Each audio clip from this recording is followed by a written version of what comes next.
मैं सोचता था कि थॉमस अल्वा एडिसन वो वैज्ञानिक थे जिन्होंने दुनिया को रोशनी से भर दिया, लेकिन मैं गलत था। आप उस जिंदगी की कल्पना करो जो हम 150 साल पहले जीते थे। सूरज ढलने के साथ चारों तरफ अंधेरे का साम्राज्य होता था और हमारी दुनिया सिमट जाती थी। हम लालटेन की रोशनी में ही अपने चारों तरफ थोड़ी सी रोशनी कर पाते थे। लोग मशाल जलाकर सफर किया करते थे और दूसरी सुबह का बेसब्री से इंतजार करते थे। लेकिन फिर जन्म लिया एक ऐसे इंसान ने जिसने दुनिया को रोशनी से भर दिया। वो इंसान था निकोला टेस्ला। ये कहानी है उसी रहस्यमयी वैज्ञानिक की जिसने पूरी दुनिया में एक क्रांति ला दी। इंसान और विज्ञान निकोला टेस्ला के योगदान को कभी भुला नहीं सकते, लेकिन उस महान वैज्ञानिक के बारे में बहुत कम लोग जानते हैं। इस्मिलजान नाम का एक गांव जो मध्य और दक्षिण पूर्वी यूरोप के एक देश क्रोएशिया में है। सन 1856 9 और 10 जुलाई की मध्य रात्रि बिजली कड़क रही थी और भयंकर तूफान आया हुआ था। उस तूफानी रात में एक बच्चे का जन्म हुआ, निकोला टेस्ला। निकोला टेस्ला के पिता मिलुतिन टेस्ला इस्मिलजान गांव में ही एक सर्बियन ऑर्थोडॉक्स चर्च के प्रीस्ट यानी पादरी थे। टेस्ला की मां डूका टेस्ला भी एक प्रीस्ट की बेटी थी। वो पढ़ी लिखी नहीं थी, लेकिन वो एक असाधारण महिला थी। घर पर खाली वक्त मिलने पर वो तरह तरह के होम क्राफ्ट टूल्स बना लेती थी। अगर घर का कोई सामान खराब हो जाता था तो ड्यूका उसको रिपेयर कर देती थी। कुल मिलाकर वो एक इनोवेटिव महिला थी। अपनी मां को घर के तरह तरह के उपकरणों को बनाते देख के ही टेस्ला को इलेक्ट्रिक इन्वेंशन करने की प्रेरणा मिली। टेस्ला बचपन से ही कई तरह के एक्सपेरिमेंट भी करते थे, जिसके कारण वो आसपास के गांव में बहुत चर्चित रहते थे। वो इंटीग्रल कैलकुलस के कठिन से कठिन सवालों को बिना किसी गलती के अपने माइंड में ही हल कर लेते थे और उनके टीचर्स को लगता था कि वो चीटिंग कर रहे हैं। कड़ी मेहनत करते थे टेस्ला और इसीलिए उन्होंने 4 साल की पढ़ाई को 3 सालों में ही पूरा कर लिया और 1873 में वो ग्रेजुएट हो गए। टेस्ला के पिता मिलुतिन टेस्ला उनको प्रीस्ट यानी पादरी बनाना चाहते थे, लेकिन टेस्ला अपनी आगे की पढ़ाई करना चाहते थे। उन्होंने अपने पिता से अपने एक सपने के बारे में भी बताया, जिसमें उन्होंने देखा था कि वो अमेरिका में नाइग्रा फॉल्स की गतिज ऊर्जा को इलेक्ट्रिसिटी में बदल रहे हैं। बहुत रिक्वेस्ट की उन्होंने अपने पिता से, लेकिन उनके पिता नहीं माने। ग्रेजुएट होने के बाद जब टेस्ला 1873 में इस्मिलजान वापस आए तो उनको कॉलरा यानी हैजा हो गया। इस बीमारी ने टेस्ला को लगभग 9 महीने तक बिस्तर से उठने नहीं दिया और वो कई बार मरते मरते बचे। उनकी मां उनकी इस बीमारी को देखकर बहुत दुखी थी। उनके पिता मिलुतिन टेस्ला ने टेस्ला से कहा कि अगर तुम अपनी बीमारी से बाहर निकल आते हो तो मैं तुम्हारा एडमिशन सबसे अच्छे इंजीनियरिंग स्कूल में करवा दूंगा। और ऐसा हुआ भी। टेस्ला के अंदर न जाने ऐसी कौन सी शक्ति आ गई जिसने उनको इस खतरनाक बीमारी से बाहर निकाल लिया। सन 1875 में अपने वादे के मुताबिक टेस्ला के पिता ने उनका एडमिशन ग्राज, जो कि ऑस्ट्रिया में है, के एक कॉलेज ऑस्ट्रियन पॉलिटेक्निक में करवा दिया। अपने पहले साल में टेस्ला ने एक भी लेक्चर मिस नहीं किया। उन्होंने लगभग 9 एग्जाम पास किए, जबकि जरूरत थी सिर्फ 4 एग्जाम पास करने की, और सभी एग्जाम्स में उन्होंने हाईएस्ट ग्रेड प्राप्त किए। टेस्ला ने यहाँ पढ़ाई करते हुए इलेक्ट्रिसिटी के बारे में माइकल फैराडे के इलेक्ट्रोमैग्नेटिक इंडक्शन सिद्धांत का बहुत ही गहराई में अध्ययन किया और फिर उन्होंने उनके सिद्धांतों में कुछ सुधार भी किए।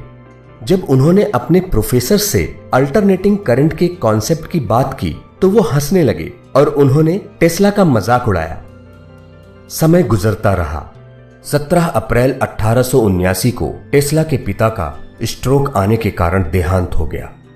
1882 में टेस्ला हंगरी की राजधानी बुडापेस्ट चले गए। वहां उन्होंने थियोडोर पुस्कास की टेलीग्राफ कंपनी, जो कि बुडापेस्ट का टेलीफोन एक्सचेंज था, में काम किया।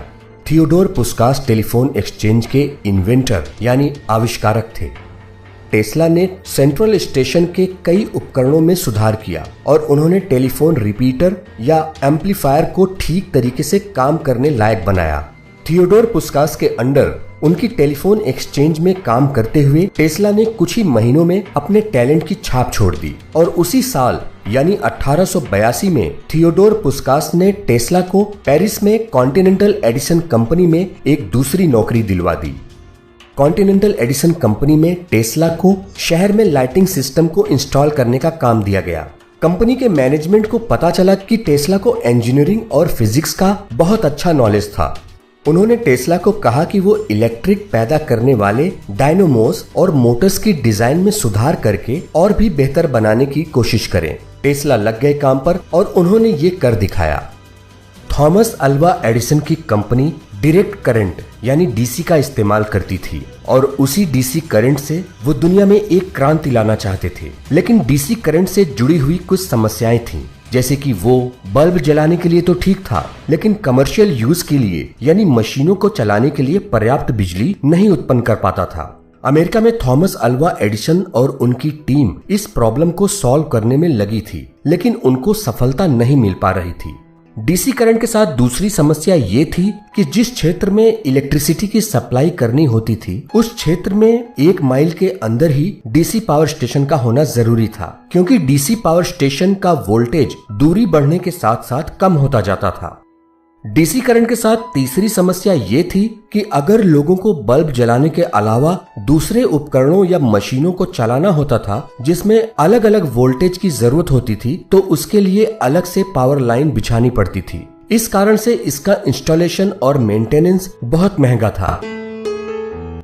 इस समस्या को जानते थे निकोला टेस्ला और इसी वजह से वो अल्टरनेटिंग करंट मोटर पर काम कर रहे थे, क्योंकि अल्टरनेटिंग करंट ऐसी पावर सप्लाई देता था जिसका वोल्टेज दूरी बढ़ने के साथ कम नहीं होता था। साथ ही साथ वायर्स के जरिए हाई वोल्टेज का करंट सप्लाई किया जा सकता था और जहां पर भी जितनी हाई या लो वोल्टेज की करंट की जरूरत होती थी उसको कम या ज्यादा किया जा सकता था। मतलब रेलवे से लेकर बेडरूम की लाइट तक की पावर सप्लाई एसी मोटर्स के जरिए सेम वायर से की जा सकती थी और दूसरी तरफ अल्टरनेटिंग करंट की कीमत भी कम थी। टेस्ला एसी मोटर के अपने मॉडल को दिखाने के लिए थॉमस अल्वा एडिसन से मिलना चाहते थे। अब वो साल आया जब टेस्ला ने अमेरिका में कदम रखा। हुआ यूं कि एडिसन के मैनेजर, जिनका नाम था Charles bachelor Thomas Alva Edison के सबसे ज्यादा भरोसेमंद एम्प्लॉय और अच्छे दोस्त थे। चार्ल्स बैचलर निकोला टेस्ला की काबिलियत को अच्छी तरह से जानते थे। उन्होंने थॉमस अल्वा एडिसन को टेस्ला के लिए एक रिकमेंडेशन लेटर भी दिया, जिसमें उन्होंने लिखा था, मेरे दोस्त एडिसन, दुनिया में मैं सिर्फ 2 महान लोगों को जानता हूँ, एक तो तुम हो और दूसरा है ये जेंटलमैन। चार्ल्स बैचलर के रिकमेंडेशन पर एडिसन की कंपनी ने निकोला टेस्ला को भी अमेरिका बुला लिया।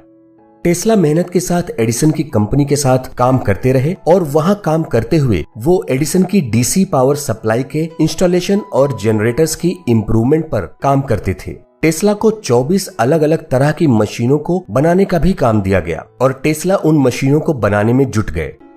टेस्ला को मौका भी मिला एडिसन को अपने एसी मोटर के मॉडल को दिखाने का। एडिसन को पहले से पता था टेस्ला के उस इन्वेंशन के बारे में।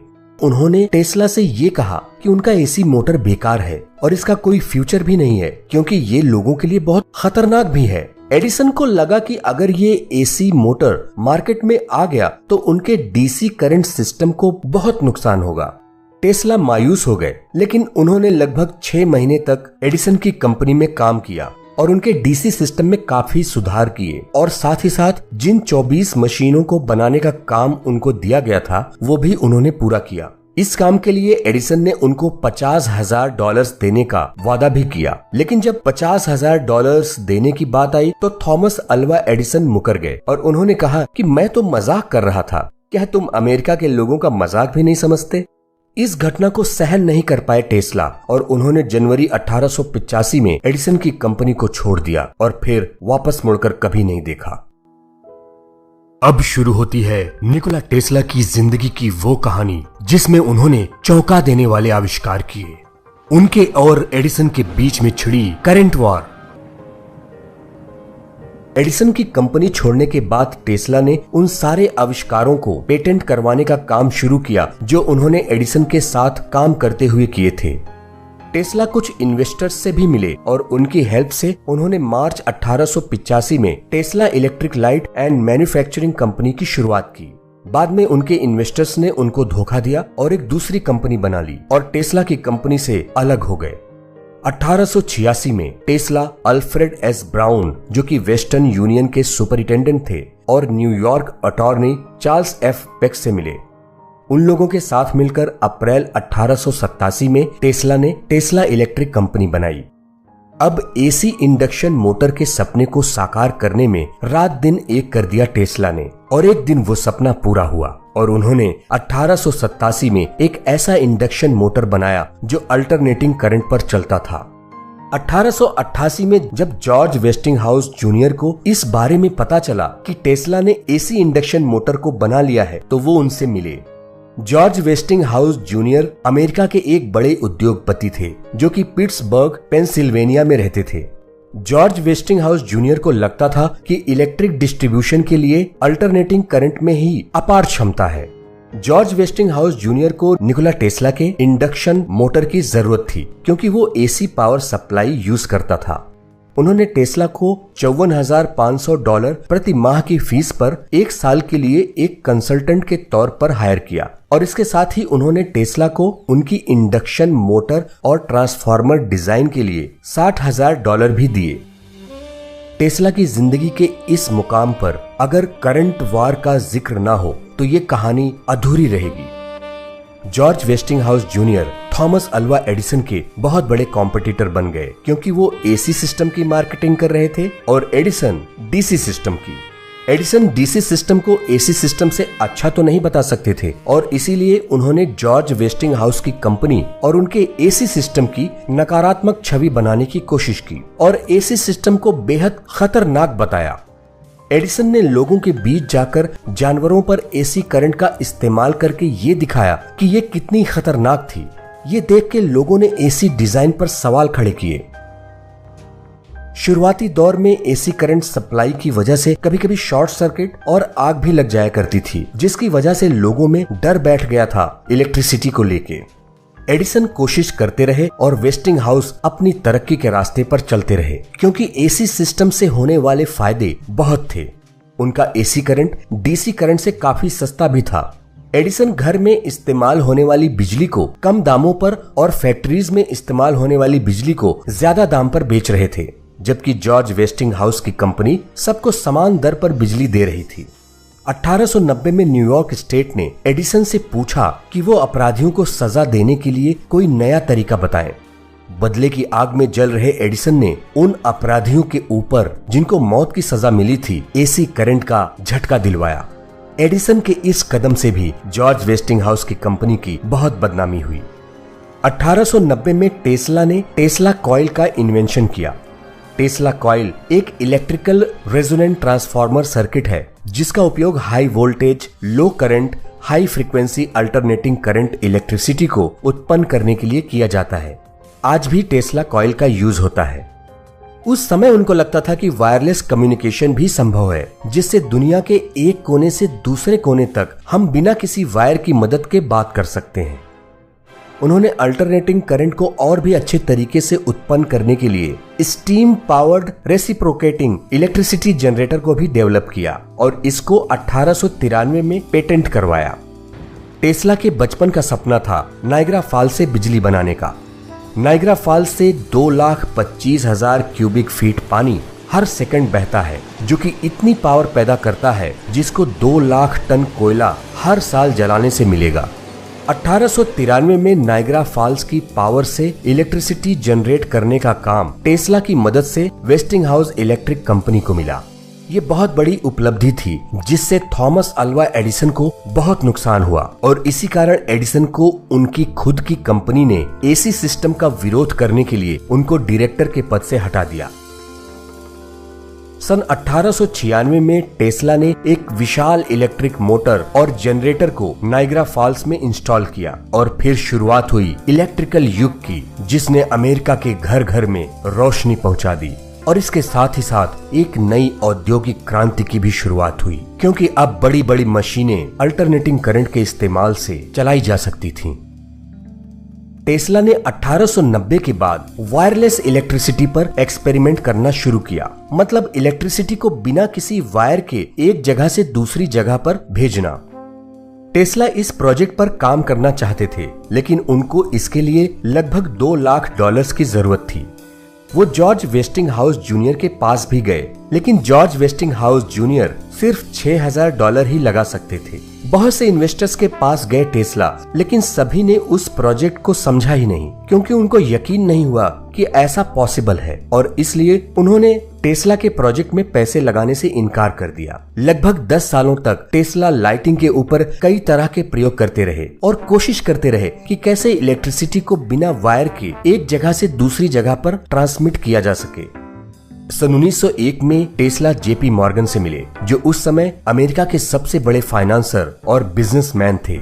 उन्होंने टेस्ला के प्रोजेक्ट में इस शर्त के साथ पैसे लगाने को कहा कि वो उनको उस वायरलेस पेटेंट से होने वाले प्रॉफिट में 51% की पार्टनरशिप देंगे।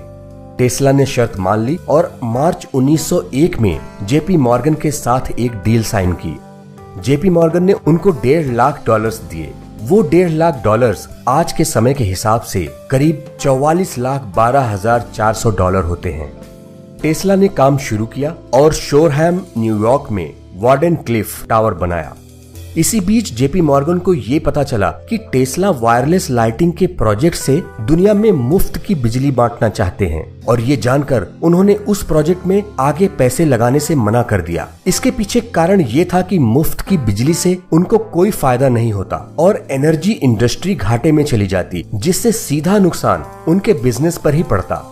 टेस्ला उनको पत्र लिखते रहे कि वो उनको और फंडिंग भेजें, लेकिन मॉर्गन की तरफ से उनको कोई रिप्लाई नहीं आया।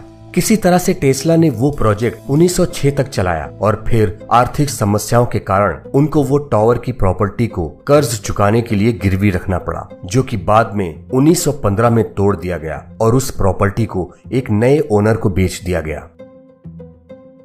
1926 में टेस्ला ने ये भविष्यवाणी की थी कि जब पूरी दुनिया में वायरलेस टेक्नोलॉजी पूरी तरह से डेवलप हो जाएगी, तब हम सभी एक दूसरे से बात कर पाएंगे, चाहे हम कितने भी दूर क्यों ना हो, और ऐसे उपकरण बन जाएंगे जिसको आप अपने पॉकेट में लेके घूम सकेंगे। टेलीविजन से हम एक दूसरे को बहुत पास से देख पाएंगे, जैसे कि हम एक दूसरे के सामने खड़े हों। टाइम मशीन पर भी काम कर रहे थे टेस्ला, और वो कहते थे कि अपनी टाइम मशीन में वो एक ही समय में भूतकाल, वर्तमान और भविष्य देख सकते हैं।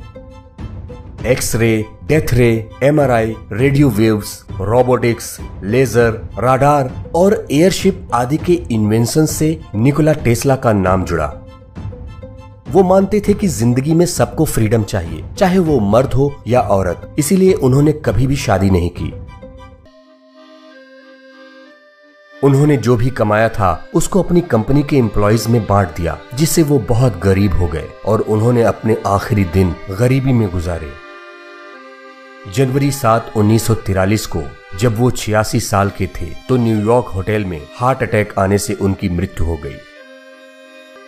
अगर आपको ये वीडियो पसंद आया हो तो प्लीज इसको अपने दोस्तों के साथ शेयर जरूर करें, और अगर आप इस चैनल पर नए आए हो तो प्लीज इसको सब्सक्राइब जरूर कर लें।